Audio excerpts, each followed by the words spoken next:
सुधीजनों, एक बहुत बड़ी जंग मनुष्य की अपने आप से चल रही है। मूर्त से अमूर्त की ओर या अमूर्त से मूर्त की ओर।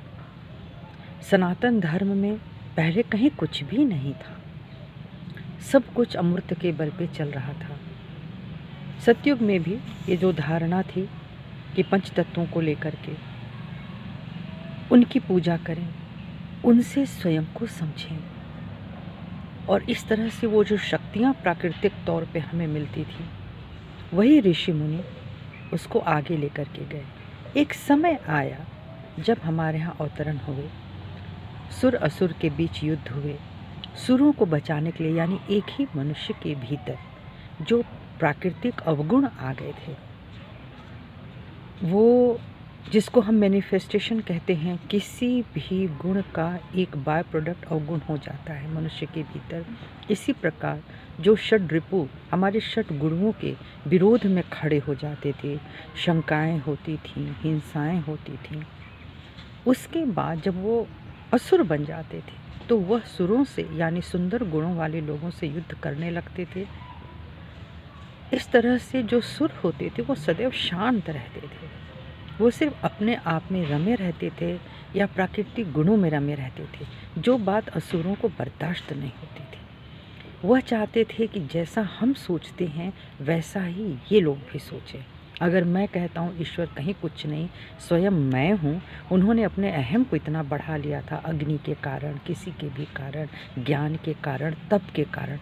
कई लोगों में जो अहम बढ़ गया था वही असुर बन गया था। इसीलिए असुर बहुत शक्तिशाली होते थे, तप और बल उनके भीतर बहुधा ज़्यादा हुआ करता था, इसीलिए वो जीता करते थे। लेकिन आज कालांतर में सारे अवतरणों को समझते हुए कि वो कब हुए, क्यों हुए, सभी आदि गुरुओं से लेकर आज तक यह जरूर सोचना चाहिए कि जो भी हमने अब तक के जीवन में नहीं पाया उसे प्राप्त करना है।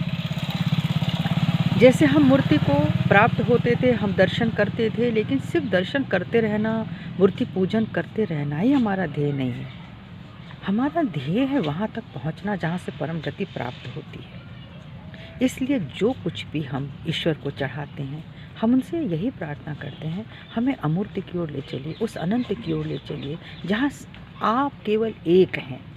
यूँ तो आप हज़ारों में विभक्त हैं, आप एक नाम में, आप हज़ार नामों में, आप लाखों में हैं, लेकिन एक नाम की सिद्धि ही प्राप्त कर लेना, मनुष्य को निर्विचारिता में कर देना, निर्विकल्प समाधि में डाल देना ही परम पूजा है, जिसके बारे में भी बहुत सारे लोग नहीं समझते हैं।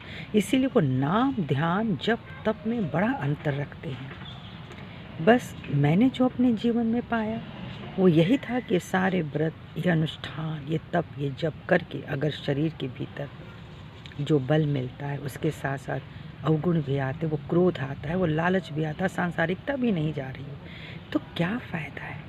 ये सारी चीज़ें हमें एकमेव सत्य की ओर ले जाने के लिए होती हैं। इसीलिए सुधीजनों, ध्यान बहुत महत्वपूर्ण चीज़ है। जब हम पूजन करते हैं तो एक नाम नहीं, फिर हम 1000 नाम क्यों लेना चाहते हैं। जाहिर है कि हमारा चित्त इधर उधर भटकता है, तो एक नाम में नहीं, 5 नाम में नहीं, 7 नाम नहीं, 9 नाम नहीं, 11, 51, 108 कहिए या फिर 1000 कहिए, चाहे वो लाख कहिए। अगर चित्त को नहीं रमना होता है तो नहीं रमेगा, और रमना होगा तो वह एक नाम में, 5 नाम में, 7 नाम में, 11 नाम में अपने को रमा देगा। वह राममय हो जाएगा, वह कृष्णमय हो जाएगा, वह ब्रह्ममय हो जाएगा, शिवमय हो जाएगा, शरीर शांत हो जाएगा, इच्छाएं निर्मूल होने लगेंगी।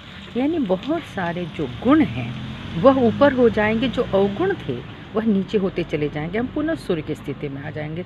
हम सरल होंगे, हम शांत होंगे और हम मौन की अवस्था में होंगे। अगर आपकी ये अवस्था बन रही है तो आप सोचिए कि आप बहुत सुंदर अवस्था में प्रभु को प्राप्त हो रहे हैं। नमस्कार।